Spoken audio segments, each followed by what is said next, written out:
Pianjas, depois de anos e anos e anos eu posso dividir um microfone contigo. Que bom te receber. Obrigado, E aí, cara. meu? Como é que você tá, beleza? Obrigado por topar. É estranho, né? Começar um programa, a gente já tava conversando aqui há 2, 3 minutos. Daqui a pouco tem toda uma formalidade. Mas já leram que é tu ali, Marcos, esses dias até eu tava falando, eu não falava mais quem era a pessoa, que eu pensava, pô, o cara foi ali, clicou, deu play no podcast. O cara, não, cara, aqui eu escuto na sequência.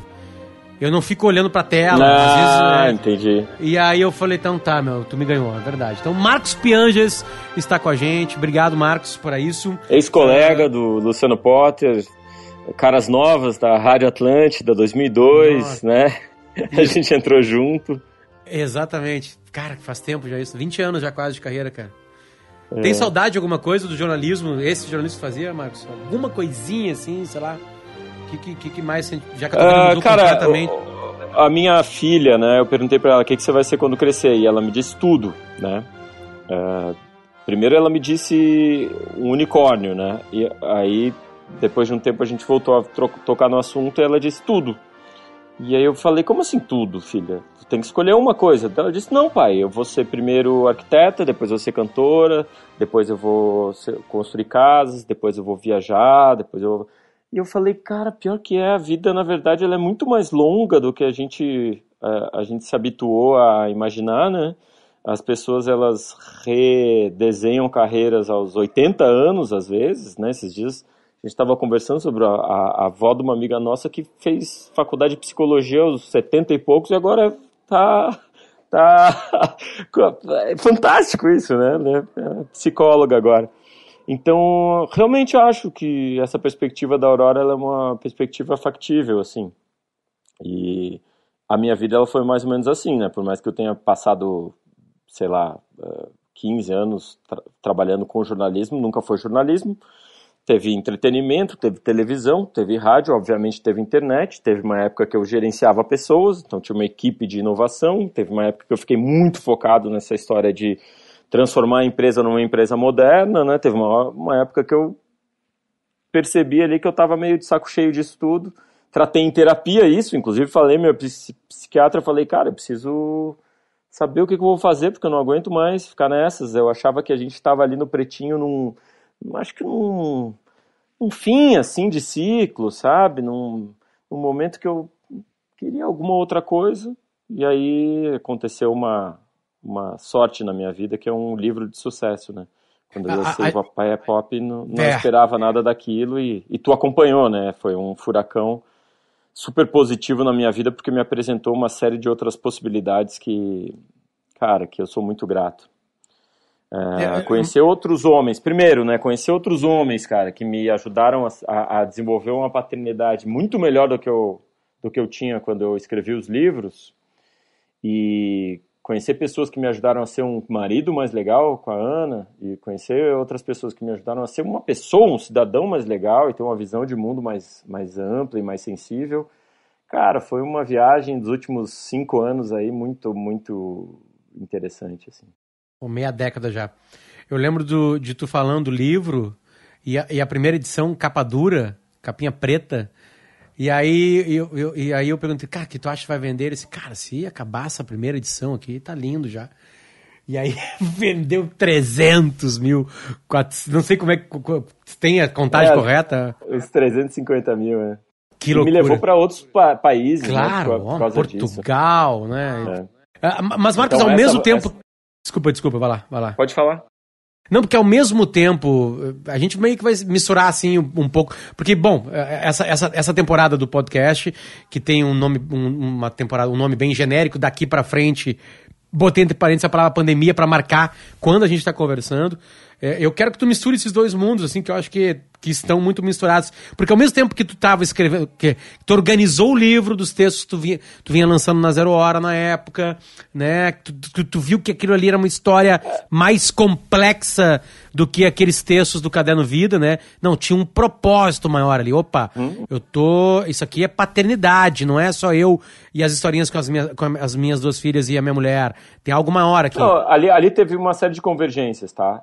Eu começar a escrever sobre família é uma possibilidade ali que eu tinha de mostrar algo que era muito caro, muito íntimo, Tu sabe disso hoje, né?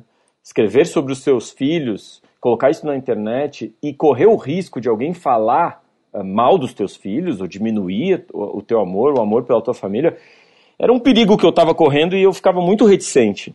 Mas quando as convergências foram as seguintes, um certo público começa a se formar em torno do assunto que eu estava colocando no jornal, ao mesmo tempo o assunto paternidade, o novo homem, um homem que participa da vida das crianças sem vergonha, né? Porque a gente tem inclusive amigos que têm orgulho de nunca trocar uma fralda, e esse homem que vai na direção oposta e que diz, não, eu troco fraldas, eu me orgulho disso e acho que um cara que troca fraldas não é menos homem. Isso estava acontecendo, eu tinha uma demanda, e a última convergência é a questão da minha história ser relacionada a eu não ter tido pai, né?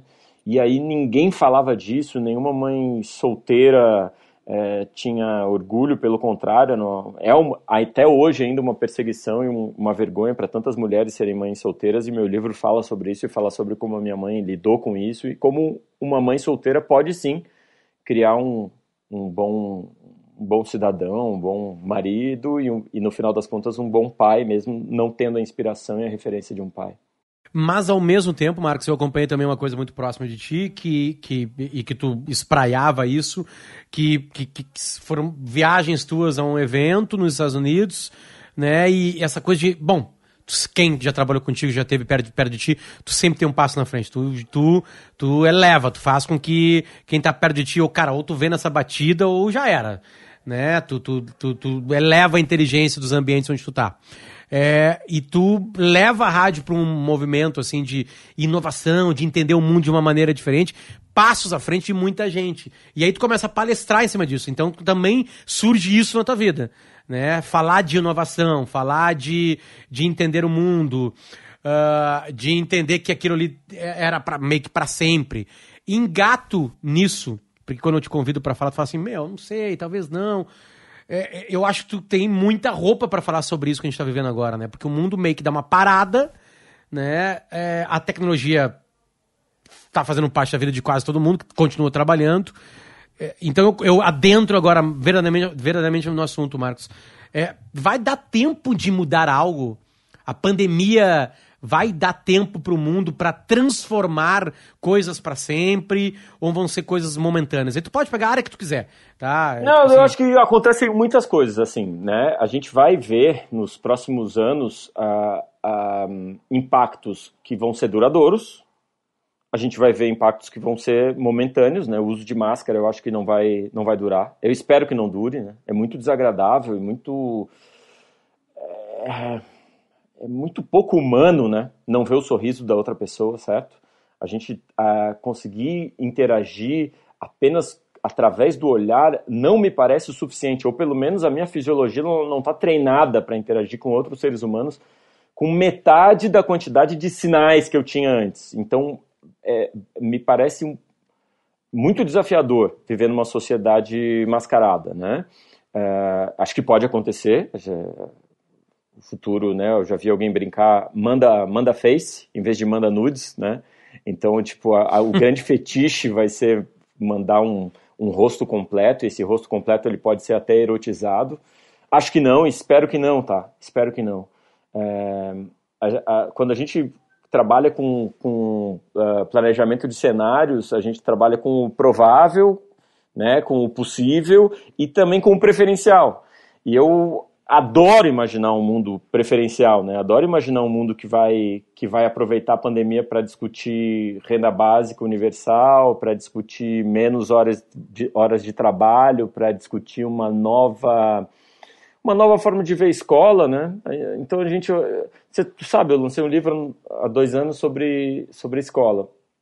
E assim, a gente via, né, que a escola ela proporciona três sinais, basicamente. A escola serve para 3 coisas, né? Além de uma coisa que eu acho muito desagradável, que é a ideia de ser um depósito de crianças. Então, creches e escolas, especialmente nos primeiros anos de vida da criança, servem como um depósito para, enquanto o pai trabalha, o pai pode deixar o filho na nesse depósito, depois do depósito ele joga ele terceiriza ou para um YouTube, para o Netflix ou para a avó, e aí essa criança então ela vai crescer certamente sem a completude, né? Sem uma construção saudável do que é ser uma pessoa. Então ela vai estar crescendo sempre sendo jogado ou de uma forma desafetuosa, né? Vai passar o resto da vida de uma forma carente, procurando atenção, seja de um professor, de um chefe, de uma namorada, ou de um namorado, num relacionamento. Ou muitas vezes de forma muito egóica na própria paternidade e na própria maternidade, né? Quantas pessoas têm filhos justamente para receber o amor que não teve dos pais, né?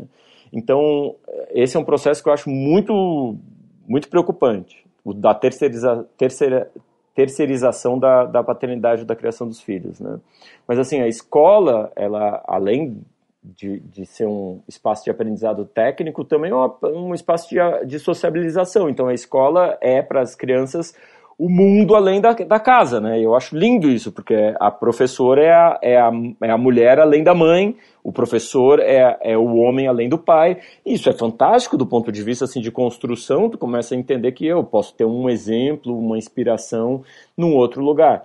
E a gente olhava para a escola e a gente já notava que a escola estava muito defasada com relação às evoluções, não só tecnológicas, mas sociais, que o mundo passou nos últimos 200 anos. E a gente olha para a escola e diz, não, a escola está muito igual ao que era há 200 anos. E vem a pandemia, e o que a pandemia está fazendo? Ela está mostrando para os pais que a escola não é mais eficaz do ponto de vista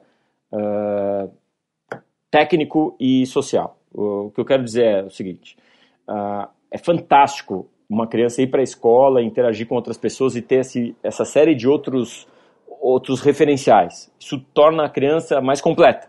Quando ela interage com outras pessoas, quando ela aprende a respeitar, a dividir, a trabalhar em equipe, entende o diferente. Então uma escola que tenha pessoas de outras classes sociais, de outras cores, de outras crenças, é fantástico isso para a formação. Aí essa criança agora ela está em casa tendo aula por Zoom.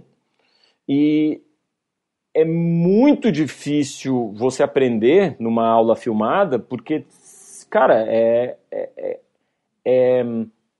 o presencial ele é muito poderoso, e aprender numa aula filmada é como assistir um teatro filmado, né? Você pega o pior dos mundos. O filme é incrível porque tem câmera, roteiro, música, tensão. Um filme, uma edição. E o teatro é incrível porque você está lá, você está sentindo o suor do ator. E aí você chega numa aula filmada, é um teatro filmado, que você pega o pior dos dois mundos, é só o ator ali numa outra emoção, um professor, no caso, numa outra emoção, numa outra batida, num outro momento de vida. A criança do outro lado sem conseguir falar, porque as reuniões de Zoom elas são ainda mais estressantes e desgastantes do que as reuniões presenciais. Se a gente já vinha uma tendência, né, de uma série de métodos para evitar reunião, então a reunião corporativa ela já passava por um desafio, né? Ela passava por um desacordo, assim. Muitas empresas estavam notando que não faz sentido separar 10 pessoas por 1 hora, porque você está perdendo 10 horas de produtividade, ninguém chega a lugar nenhum, só uma pessoa fala. E o Zoom é mais cansativo ainda, porque além de não conseguir ter uma conversa fluida, humana, em que eu posso conversar e pontuar, muitas vezes a única pessoa que está falando ela não é ouvida, porque trava, e porque está ruim a conexão, ou alguém cai, ou trava o vídeo. É assim, é o pior dos mundos, é o pior dos momentos. Eu costumo hoje em dia, nas palestras virtuais, nas conversas, falar para os pais, isso não é home office, isso não é home office. As pessoas que dizem, meu Deus, se isso é home office, eu quero voltar para o escritório. Isso é um caos, é uma guerra, isso é um furacão. Ninguém estava preparado para isso, nem as empresas, nem os funcionários, nem as escolas, nem os professores. Então, assim, é um momento de muita angústia do ponto de vista da narrativa que o nosso cérebro está acostumado, começo, meio e fim, porque a gente não sabe o fim, a gente não sabe como é que vai ser, a gente não sabe quando que vai acabar, e a gente não sabe como que vai acabar, e a gente não sabe se vai piorar muito mais, ou se amanhã ou depois está Ah, beleza, resolveu. Mas esse impacto, ele é muito brutal agora. Depois de um tempo a gente vai começar algumas pessoas vão começar a fazer o seguinte raciocínio. Ok, vamos imaginar que vai ser para sempre. Vamos imaginar que é para sempre isso aqui. E pode ser um pouco angustiante, mas eu acho que é um raciocínio, uma ideação muito válida. A gente imaginar é para sempre. Vamos dizer, é para sempre. A pandemia ela vai voltar e ela vai embora e vai voltar e vai embora, e depois do coronavírus vai vir outra pandemia e vai voltar e vai embora, e o distanciamento social vai ser constante. O que vai ser a escola, então? O que vai ser o trabalho, então? O que vai ser as marcas, as empresas, o consumo? A gente vai começar, então, a buscar uma relação com o consumo mais excitante, né? Porque comprar hoje na Amazon é muito pouco excitante, né? É muito pouco excitante. Mesmo as experiências de consumo no Instagram, que eu acho que talvez esteja mais próximo de uma experiência de consumo excitante, porque você está ali seguindo a pessoa, e daí do nada você está passando no seu feed e pum, aparece um produto. Ainda não é interessante, ainda não é gostoso, ainda não tem uma relação com o produto, ainda não tem o cheiro, o toque, a construção de marca, o logo. Aí quem está tentando fazer isso? A Amazon, né? Revolucionar o consumo através da voz. De novo, ainda não tem essa relação com a caixinha, com a sacola. E talvez a sacola chegando para o drone vai despertar na gente um certo sex appeal, né? Opa, de novo ficou cool comprar porque está chegando um drone me entregar e eu vou fazer um stories disso e talvez por algum tempo mas eu acho que ainda a gente ainda tem um caminho para transformar os ambientes virtuais em ambientes que emulam os ambientes analógicos, né? Táteis, humanos, cheiro, essas experiências que a gente tem sensoriais da vida real para os ambientes digitais. E eu acho que essa vai ser o grande salto. Eu acho que assim como o Bitcoin surge depois da crise de 2008, né, assim como o Airbnb e Uber surge depois da crise de 2008, do subprime, da necessidade de reinvenção de negócios, a gente vai ver depois dessa crise um mergulho na possibilidade da virtualização, da digitalização de tudo, assim, né? Tem uma tendência que já existia, então a gente provavelmente vai ver o aprendizado, o ensino, as experiências de consumo, as experiências de escritório, cara. Para e pensa, como é primitivo ainda a gente fazer reuniões por Zoom, como é primitivo ainda a gente contratar uma pessoa que mora na mesma cidade que a gente, como é primitivo uma empresa dizer não, para você trabalhar na minha empresa tem que ser de tal hora a tal hora. Eu tenho muita convicção que daqui a 20 anos isso vai ser considerado uma violência inaceitável de uma corporação, um CNPJ, me dizer que horas que eu tenho que trabalhar. Como assim que horas? Como assim morar em tal cidade? Vai parecer assim quase uma escravidão, sabe? A forma absurda que a gente olha para a escravidão e diz, como assim uma pessoa era dono de outra pessoa?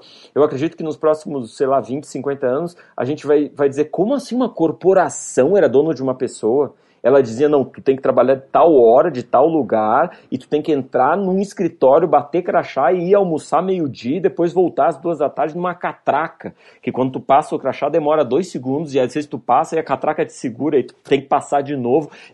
Sabe, essas pequenas perdas de liberdade eu acho que vão ser inaceitáveis para o futuro.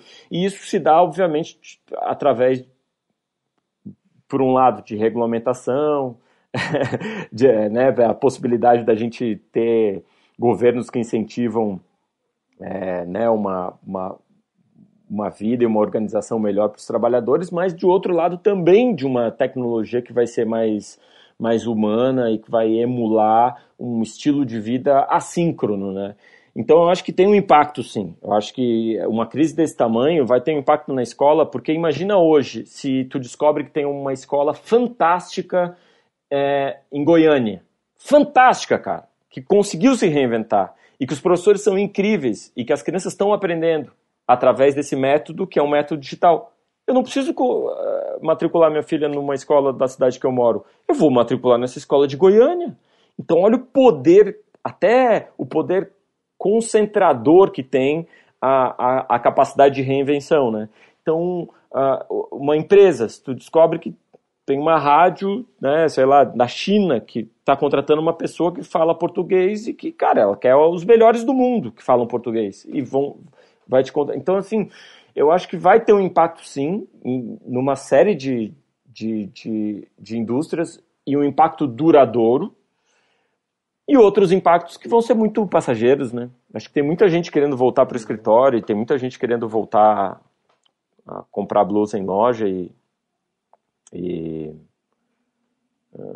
fazer reunião, preencher relatório, sabe? Trabalhar na contabilidade da empresa.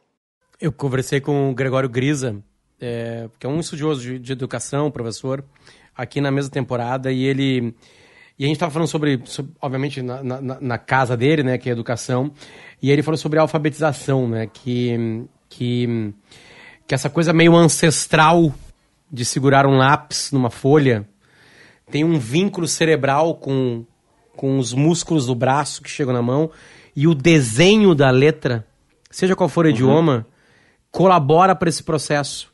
O teclado não tem isso. Tu te lembra, eu não sei se tu conhece isso, mas teve uma grande celeuma de quando chegou a caneta nas escolas. Tem uma discussão sobre... Atrapalhava o lápis, né?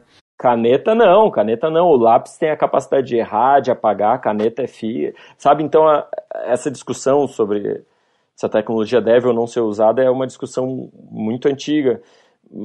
E é claro que é uma preocupação nossa como pais, o tempo que as minhas filhas estão na frente de computadores. Me parece que também é uma preocupação de pedagogos o aprendizado à distância frente a esse desafio, né? Poxa, é muita tela, cara. E a tela e o teclado, realmente, eles não emulam esses desenvolvimentos que por milênios a gente teve, né? Por milênios. Então, me parece que a nossa relação com tecnologia também é um experimento muito perigoso, cara. E muito recente. E que, cara, imagina se amanhã ou depois as primeiras pessoas que começaram a usar celular, telas, as primeiras pessoas começam a ficar todas cegas. E a gente entra num livro do Saramago e todo mundo começa, de acordo com o tempo que começou a usar um smartphone, começa a ficar cego. Então, tu sabe que vai ficar cego, porque eu comecei a usar o iPhone 1 ano depois do Fetter, que eu comprei dele, um iPhone 1 usado. Então, 1 ano depois do Fetter ficar cego, eu vou ficar cego. Imagina o impacto que isso tem no nosso emocional, nas nossas relações. Enfim, isso já está acontecendo, né? Algumas pesquisas mostram em gráficos muito ilustrativos que a chegada do iPhone é bem determinante para o aumento de solidão, depressão, inclinação a suicídio dos jovens. Essa era uma demografia que não se falava de suicídio, cara. Não se falava de suicídio de crianças de 8, de 10 anos, sabe, de 12 anos, não se falava. E a gente está vendo uma epidemia disso também, né? Então, eu acho que passa por essa preocupação. É meio apaixonante, Marcos, e sempre foi apaixonante, assim, pelo menos que eu te acompanhei de trabalho, assim, que isso meio que te move, né? A inovação, a tecnologia. Cara, é que eu acho incrível. Eu acho incrível, cara, a gente colocar uma fila de satélites no céu para ter internet para todo mundo. Não é incrível? Vai ter internet. Eu tô num deserto, na floresta. Beleza, velho. Internet é um negócio que simplesmente existe no ar. Ao mesmo tempo, esse processo de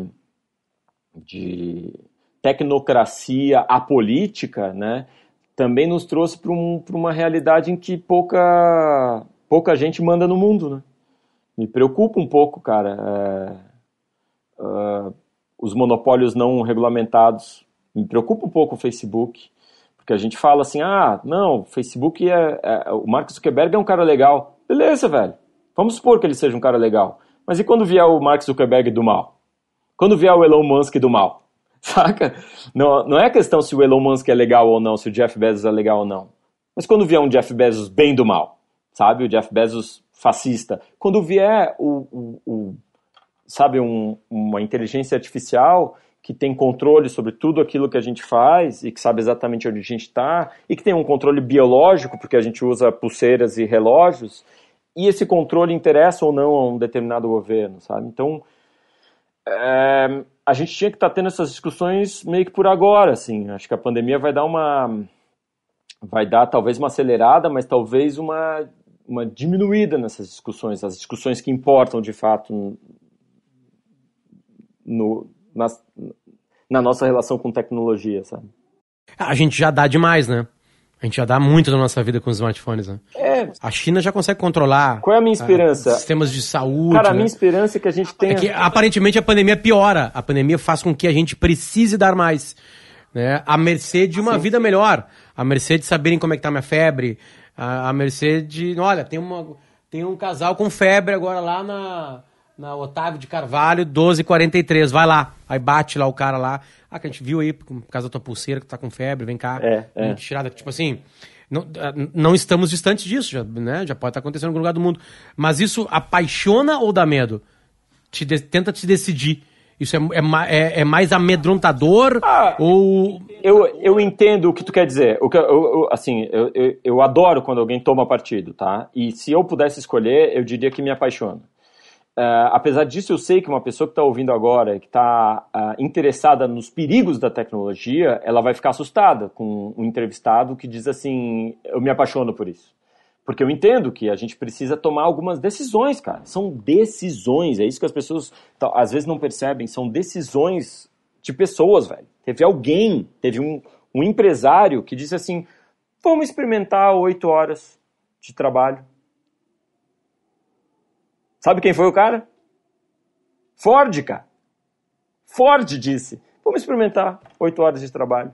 Então, tu olha para a história e diz assim, opa, teve gente no mundo que tomou decisões. Então, assim, as decisões que a gente está tomando hoje relacionadas ao cuidado ou não, de como a gente constrói os sistemas de rede social, por exemplo, cara, são decisivas para o suicídio ou não dos nossos jovens, saca? São decisivas para o sucesso ou não da nossa democracia, são decisivos para a gente saber se a gente vai ter uma vida boa daqui a 20 anos ou uma vida péssima daqui a 20 anos. Sabe, as construções tecnológicas, elas são decisões, velho. Alguém um dia disse assim, não, cara, eu acho que vale a pena lutar contra a escravidão, vale a pena lutar pelos direitos civis, vale a pena lutar pela igualdade de gênero.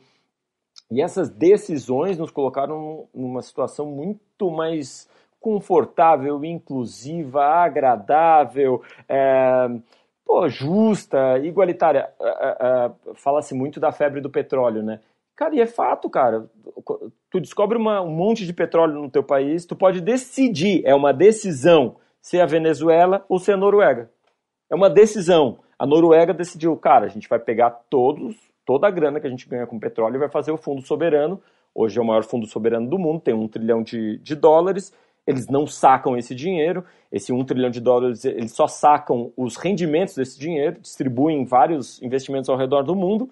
Em contrapartida, tu vê outros países, sei lá, Dubai decidiu fazer uma cidade do futuro no meio do deserto, Venezuela decidiu gastar o dinheiro do petróleo como se não tivesse amanhã. Cara, é uma decisão de um gestor responsável ou não responsável.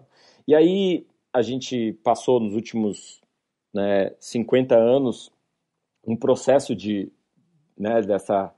dessa celebração do empreendedor e dessa lógica de que, cara, não, político não sabe de nada, é tudo incompetente, então vamos dar todo o poder para os empreendedores, né? A gente, sei lá, tira dinheiro da NASA para dar para o Elon Musk, né? E beleza, talvez seja uma solução, né? A gente por 50 anos ficou olhando isso e dizendo, talvez seja uma solução, né? Tirar um pouco de espaço do governo e botar mais na mão das empresas, de quem empreende, talvez sim, mas talvez não. A gente hoje já começa a olhar, opa, esses caras, a gente achou que eles iam em algum momento parar e ser responsáveis. Opa, agora a gente precisa de um pouquinho mais de governo para regulamentar esses caras.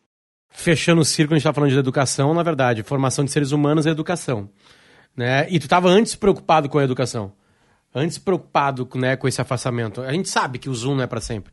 né, depois de uma vacina, e se a gente segurar mais algum outro coronavírus que possa vir a aparecer aí, há uma normalidade, há uma volta a isso tudo, né? Então, volta o ser humano, a preparação do ser humano. Tu vê o ser humano, de novo, tá? Eu preciso partir disso, Marcos, porque eu quero falar sobre o daqui pra frente, sobre o quanto a pandemia pode movimentar. Vai servir para o ser humano ficar melhor? Vai ser completamente ao contrário desse ser humano? A pergunta é absurdamente ampla. Você tá falando, cara. Vai piorar? Vai, ou não? Sair daqui a um ano, foda-se, já volta tudo normal. Tu conhece aquele conceito de um cara chamado Richard Thaler, eu acho? Ele ganhou o Nobel de Economia. É um livro que ele tem que chama Nudge. Ele fala desse conceito como se fosse o paternalismo libertário. O que ele diz? É assim, é quando um governo ou mesmo uma instituição, uma empresa, ela te dá opções. Se você quiser tomar uma decisão diferente daquela que o governo ou que a empresa considera que vai ser melhor para você, tudo bem, não tem problema. Você não é proibido, como o governo chinês faz. Você não é proibido de nada. Mas ele te dá incentivos e empurrões para você fazer a coisa certa. E é nisso que eu acredito.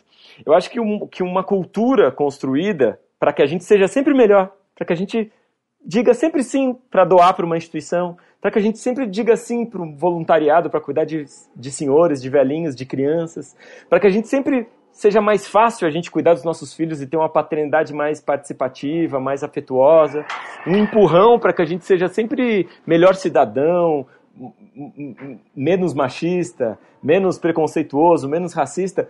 Não estou falando que é proibido, cara, é um incentivo constante, é uma construção de cultura, pouco a pouco. Tu vai olhando para o lado e vai dizendo, cara, olha que legal, todo mundo está ajudando, todo mundo separa uma parte do dinheiro, sabe, para investimento para quando se aposentar, uma parte do dinheiro para doar para o próximo, uma parte do tempo para ajudar velhinhos. Então, eu acredito nisso, eu acredito que esse empurrão, ele pode acontecer com milestones, né, com umas construções de incentivos constantes para que a gente seja melhor. Agora, lamentavelmente, o budismo e a psiquiatria explicam que a gente só se torna melhor ou só aprende a ser bom nos momentos difíceis, né?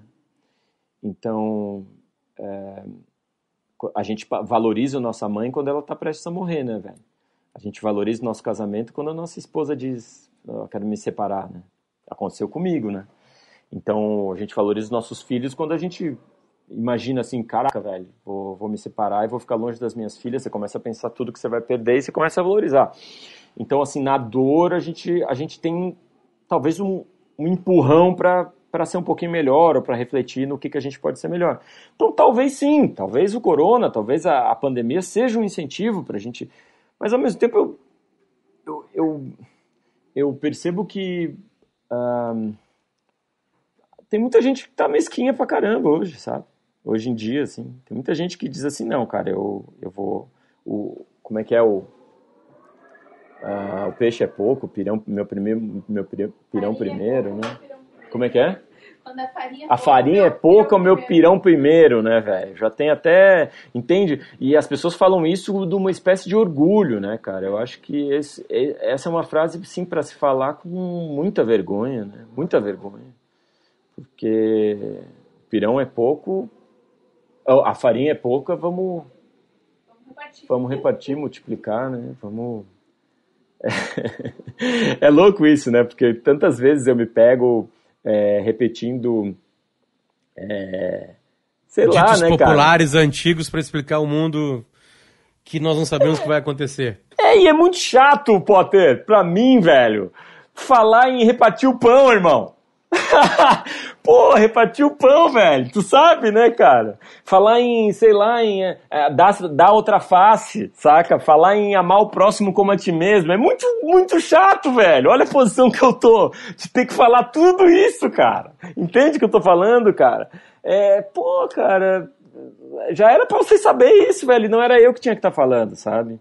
Então eu acho que vai ter gente que vai sair melhor. E vai ter um monte de gente que vai sair pior. Mas como que a gente se torna melhor? Com isso que eu tava falando, velho. Acho que vem de baixo para cima. Vem com uma construção de cultura. eu conheço empresas, por exemplo, que dão licença paternidade de 5 meses. Tu acha que esse vai ser um pai melhor ou pior? E essa empresa, ela dá uma licença maternidade, né, de 5, 6 meses, e quando a mulher volta ao trabalho, ela volta a meio período, velho. Tu acha que essa mulher vai voltar mais tranquila ou menos tranquila pro trabalho? Olha só, são pequenas transformações, mudanças pequenininhas, assim, que vão transformar essa família num cara mais participativo, mais amoroso, mais conectado com os filhos, numa mulher mais tranquila, que vai voltar para o trabalho, sabe, de uma forma mais gradativa, que amamentou tranquila, que cuidou, passou por todos os processos tranquilo, ou seja, uma família mais unida, mais bem estabelecida, mais bem estruturada, e que, pô, vai trabalhar e vai produzir muito melhor, sabe? Então, assim, são hacks. São hacks, cara. Pequenas modificações que vão transformando a sociedade numa sociedade melhor. E isso passa por empresas e passa, sim, pelo governo, velho. Passa, sim, por iniciativa de um governo mais responsável e mais preocupado, mais consciente, basicamente. Tu viaja muito, deu uma parada agora, obviamente. E em alguns momentos tu é absolutamente otimista, outros momentos tu dá uma parada, tipo assim, calma aí, não sei... depois de, vamos lá, 6 anos, 7 anos sem parar, viajando, pegando o microfone, falando para as pessoas, geralmente tem uma volta de carinho, né? Tem uma energia que vem, né? Principalmente com os teus temas, que são temas bonitos, são temas que, como tu falou, era para todo mundo já saber, não precisava, né, dar uma palestra e falar o quão apaixonado eu tô em casa com meus filhos, né? Tu não sabe disso, caceta, tu tem filho e vai ver como é que é. E a gente conversava sobre isso antes, né? Tipo assim, a pandemia tá sendo uma ode na minha vida. Ah, mas é 2 pequenos, cara. Um dobrou de idade, Marcos. Dobrou de idade em 100 dias. Ele dobrou, ele tinha 3 meses quando começou isso. Sabe? Tá aqui com 6 meses, já começou a comer. E eu tô falando contigo, tô vendo os dois ali, né? Cara, não sei se eu quero voltar pra RBS. No meu caso, na empresa que eu trabalho. No final das contas, Marcos, eu vejo um otimismo em ti, tá? Eu vejo mesmo um otimismo, assim. Porque eu acho que tu conhece muitas pessoas, tá? Como tu viaja, tu invade, no bom sentido, mundos, empresas, CNPJs, e aparentemente quem te contrata quer melhorar. Ninguém te contrata pra piorar. Quem te contrata quer melhorar. Já te viu em algum lugar, e realmente é inspirador. Depois de uma hora tu falando, tu respira fundo e fala, porra, ainda dá. Mas tu tá ali. Tu também recebe uma outra energia, tu também recebe... Imagino que tu deva ter colecionado alguns nãos no meio do caminho. Alguns mundos falam assim, cara, que adianta eu vir falar aqui se os caras estão cagando? Me convidaram só porque tinha que gastar essa grana de marketing, sei lá. Tô viajando completamente. Eu não sei se isso já aconteceu. Tu tá olhando para seres humanos. Eu imagino que sim. Olhando para seres humanos, Marcos. Esquece, foda-se a pandemia agora. Vai melhorar ou vai piorar? Desculpa. eu sei como jornalista, eu sou jornalista também, eu adoro quando a pessoa fala vai melhorar por causa disso. Ou então vai piorar, é óbvio que vai piorar, tantas pessoas assim no mundo, não tem como melhorar. Eu posso dar uma resposta dessa se tu quiser, mas a verdade é que vai depender da decisão de poucas pessoas, cara. Por incrível que pareça, vai depender da decisão de quem manda num país ou manda numa grande empresa. Vai depender do incentivo que esses decisores vão ter para transformar o mundo num lugar melhor ou pior. E me parece que a gente vai... eu não sei se você está ligado, de 1300 a 1800 e... sei lá, a 1820, 500 anos, o mundo estava estagnado em termos de riqueza. A gente acha que o mundo foi melhorando, né? Que foi uma riqueza contínua, um desenvolvimento contínuo, um acesso contínuo ao consumo, ao conforto, mas por um tempasso, cara, ficou estagnado.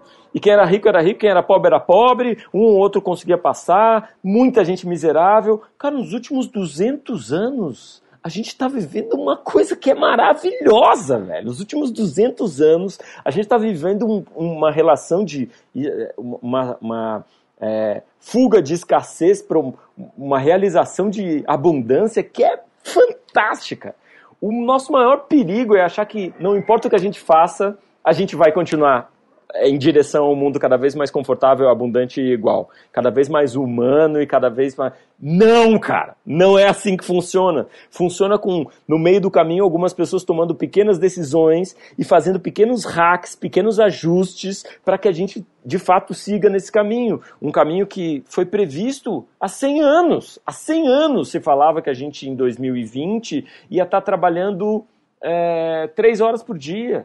Que a gente já está cuidando muito mais dos nossos filhos, que a gente já está com muito mais tempo de lazer, com muito mais laços sociais, com voluntariado, sabe? As previsões do passado diziam, cara, tudo leva a crer que a gente vai ter uma civilização que vai chegar na perfeição. Mas no meio do caminho tem sempre alguém dizendo, não...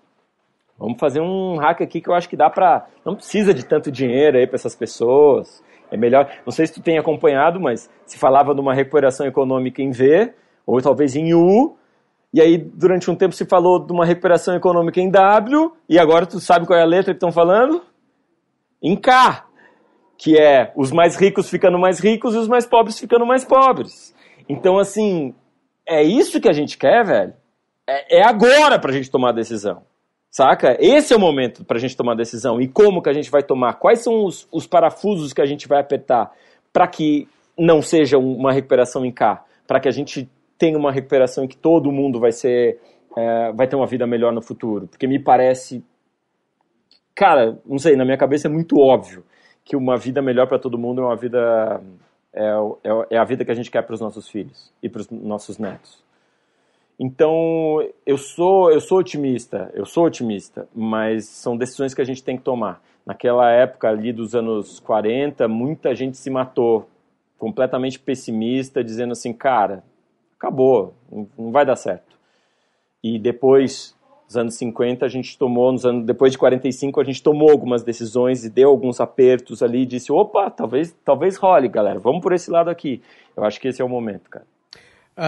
Eu queria só voltar numa para acabar, que tu falou sobre home office, né? Que praticamente é o que muita gente está vivendo.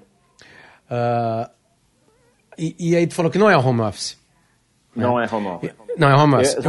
Resumindo, eu acredito no home office em 5 estágios. O primeiro estágio é tipo aquele dia que tu vai trabalhar em casa e que não tem organização nenhuma. O segundo estágio é o dia que tu vai trabalhar em casa, mas tu ainda é mais produtivo no escritório. O terceiro estágio é quando tu já é mais produtivo em casa, no home office, porque tu tem uma série de organizações e né, acordos na empresa para ser mais produtivo no home office. E o quarto estágio seria quando a empresa trabalha de forma assíncrona. Tu pode contratar qualquer pessoa ao redor do mundo, tu contrata um indiano, um português e um brasileiro e a tua empresa trabalha 24 horas por dia, sem parar, de uma forma muito orgânica, com uma autonomia de horários, autonomia de lugar, com aprendizado constante. E aí o quinto estágio, todo mundo que estuda isso diz que assim, que seria tipo, é importante ter o quinto estágio só pra gente imaginar um mundo assim, mas seria um mundo em que a inteligência artificial trabalha junto com os humanos de uma forma que todo trabalho não criativo, não humano, não inspirador fique com a máquina e a gente possa só fazer aquilo que realmente nos significa. Tu optou por fazer essa vida de home office há muito mais tempo que a pandemia, antes do coronavírus, antes do morcego, ou sei lá de qual animal que os caras abriram lá, né? Eu não quero te pedir dicas, eu quero te pedir... O que você tá achando? Eu tô achando maravilhoso, mas eu tô achando maravilhoso porque eu tô rendendo mais e porque eu tô perto dos meus filhos, né? Aparentemente essa é a vida. A minha vida aparentemente é ter que render mais, ou ser mais feliz no que eu faço, e tá pertinho dos meus filhos, né, cara? Tipo assim, isso aí é maravilhoso. Né? Não tô incomodado com invasões aqui, tipo, sei lá, Tô conversando com o Fernando Meirelles e entra aqui o Federico e puxa toda a aparelhagem. Sabe? Aí eu conto pro cara e o cara ri. Ele fica feliz da vida, cara, né? Tipo assim, né? E isso pra mim é a coisa mais incrível, cara. É quando a gente constrói uma sociedade que tem respeito pela paternidade, pela criação de filho, pela maternidade, sabe? Quando tu não considera a chegada de uma criança no teu home office algo preocupante, que vai acabar com sabe, com aquilo que tu construiu, com a tua credibilidade. Não, cara. Isso que é a beleza dessa conexão que é humana. Aquele meme antigo... Só um pouquinho que a Lola tem aula de Taekwondo. Oi, Lola. Ô, Lola, qual é o teu problema? Tu quer que eu te mande o link? Eu quero que você mande pra mamãe. Ó, enquanto ele tá vendo o link do Taekwondo, tem um cachorro latindo aqui em casa. Entende? Então tá aí. Pra Ana? Os sons de fundo são absolutamente linkados à realidade. Absolutamente linkados à realidade. Enquanto tu tá vendo um link pra ela fazer Taekwondo, um cachorro latia aqui em casa. Então, tipo assim, tem um efeito sonoro pra isso que eu tô falando. Mas, Marcos, tipo assim, melhorou. A vida melhorou em casa, melhorou a família, melhorou o núcleo familiar, aproximou, e eu tô fazendo muito mais coisas, né? Só que tu já faz isso há mais tempo. Algo da pandemia, porque, tipo, ao mesmo tempo, né? Cara, tem uma doença. Quando a gente tá gravando, a gente tá batendo 60 mil mortes no Brasil com subnotificação. Tem gente perdendo emprego. O que essa balbúrdia lá fora te atrapalha aí dentro? Que antes não te atrapalhava, porque antes não tinha uma pandemia. O que o mundo externo atrapalha o teu núcleo familiar, que tem carinho, que tem respeito, tem amor, tem correções, tem um momento de crescer, tem um momento de parar um pouquinho. O que essa bagunça lá fora atrapalhou ser Marcos Piangers? Eu tô tentando responder sem passar pela política, cara. Eu faço questão de tu não passar. Mas se tu quiser passar, tu passa.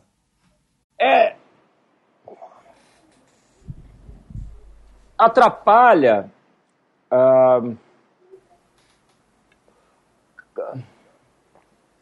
Eu preciso de um produto atemporal, tá? Preciso de um produto atemporal. Mas assim, ó, tipo em off, atrapalha não ter plano, cara. Não tem plano nenhum, velho, entende? Então, tipo assim, se você soubesse, não, bom, fecha aqui, lockdown, daí, pô, vai assim, vai assado, abre esse, abre... A parada é que não tem plano. Assim, esse é o impacto, assim, né? Eu acho que em todo mundo. Isso é o que assusta, né? Mas em on, o que tu quer em on? Cara, já foi falado em on. Já foi falado. Valeu como on. É uma angústia que todo mundo veio aqui mesmo sem ser chamado. Rafinha Bastos estava comigo. Cara, não vamos falar de política, não vamos. 40 minutos depois... Ele desabafa. Sabe? 40 anos depois, porra, porque não sei o quê. Tipo assim, cara, não tem como afastar. Não, a gente tava falando de uma participação, quer dizer, tu tava falando de uma coisa, uma participação também governamental. E governamental não é só o Bolsonaro, é o governador do estado, é o vereador, essa coisa, porra. O SPB, não vamos ficar aqui cagando isso. Mas, tipo assim, a questão saúde te assusta? Te angustia? Saúde mesmo. Sim. Independente do Bolsonaro. O coronavírus tá aí. Meu cunhado pegou, né? Meu cunhado é médico, ele pegou coronavírus.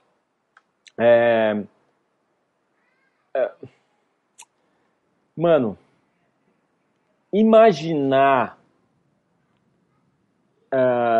que eu poderia passar a doença para alguém, entende? Qualquer pessoa, velho, é muito assustador. Não digo nem assim que a minha sogra e minha mãe, são as pessoas mais velhas assim que eu tenho próximo. E é angustiante, obviamente, imaginar elas pegando a doença. Mas só imaginar, velho, eu, minhas filhas, minha esposa, passar para qualquer pessoa, entende, irmão? É isso que eu acho que talvez seja difícil dos outros entenderem. Eu não sou pai só das minhas filhas, velho. Eu sou pai de todas as crianças, irmão. Todas, velho. Do teu filho, velho. Dos teus 2 filhos, cara. Eu vou fazer de tudo para os dois serem bem cuidados, velho, serem amados. Toda palestra que eu dou é para que as empresas percebam a importância que os seus funcionários cuidem dos seus filhos com atenção e carinho, cara. Porque não é só as minhas, é os teus, é todas as crianças. É 32 milhões de crianças e adolescentes que vivem em situação de pobreza no Brasil. Imagina, 30 milhões, velho. Entende? Não são as minhas, velho. Eu não vou me sentir um pai completo se eu criar só as minhas duas. Se eu morrer daqui a, sei lá, algumas décadas e dizer assim, pô, formei a Anitta e formei a Aurora. Entende o que eu quero dizer, mano? Enquanto tiver alguma criança, algum adolescente na pobreza, as minhas filhas estão na pobreza, irmão. Elas estão na pobreza, velho. Ela não é completa a criação, sabe, das nossas famílias. Então, certamente, Potter, não é confortável eu estar no meu apartamento, com tudo fechado, e eu estar seguro, e eu saber que outras crianças e outros adolescentes estão numa situação assustadoramente miserável, sabe? Crianças de projetos que a gente participa, que só jantam, velho, não almoçam, porque almoçavam no colégio público e agora ganham comida, né, de projetos sociais, mas só jantam. Então, assim, cara, é muito duro, meu. É muito duro a gente pensar nas crianças. Por que eu digo as crianças? Eu acho que é uma forma de conexão imediata com a nossa humanidade, porque todo mundo, a gente aqui, todo mundo foi criança. E quem tem filho ainda mais, velho. Você diz assim, caraca, beleza, eu posso criar as minhas filhas e elas vão aprender inglês e vão estudar, sei lá, fora. Saca? Isso é tudo, velho.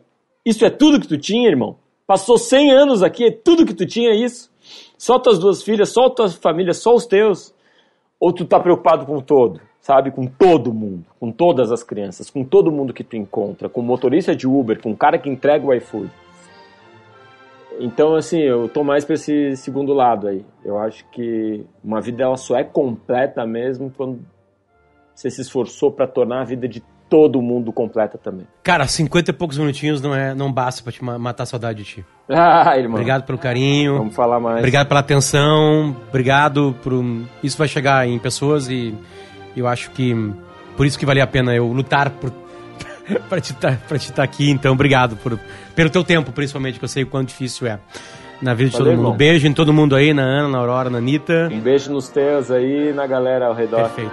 Obrigado, cara.